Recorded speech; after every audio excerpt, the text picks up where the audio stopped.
I would like to address your attention this morning to Luke chapter 10, beginning at verse 25. Luke 10, 25 to 37.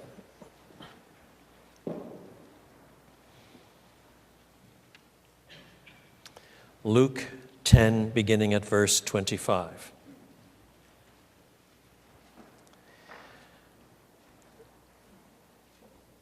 On one occasion, an expert in the law stood up to test Jesus. "Teacher," he asked, "what must I do to inherit eternal life?" "What is written in the law?" he replied. "How do you read it?" He answered, "Love the Lord your God with all your heart and with all your soul and with all your strength and with all your mind. And love your neighbor as yourself." "You have answered correctly," Jesus replied. "Do this, and you will live." But he wanted to justify himself. So he asked Jesus, "And who is my neighbor?" In reply, Jesus said, "A man was going down from Jerusalem to Jericho when he was attacked by robbers.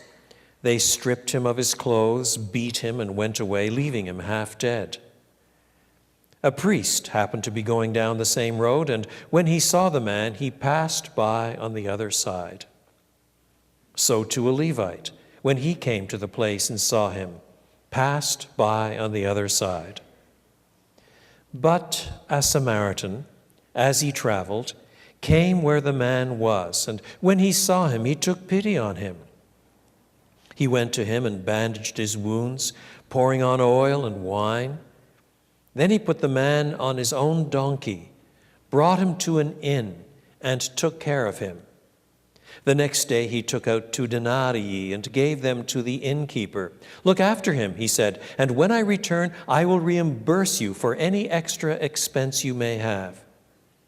Which of these 3 do you think was a neighbor to the man who fell into the hands of robbers?" The expert in the law replied, "The one who had mercy on him." Jesus told him, "Go and do likewise." This is the word of the Lord. Although I have not field tested the thesis, I suspect that this is one of the best known parables of Jesus. Yet, I also suspect that when people know it, what they know is not the whole section I've just read, but just verses 30 to 35, that is, the little story itself, without remembering the context in which it was first given.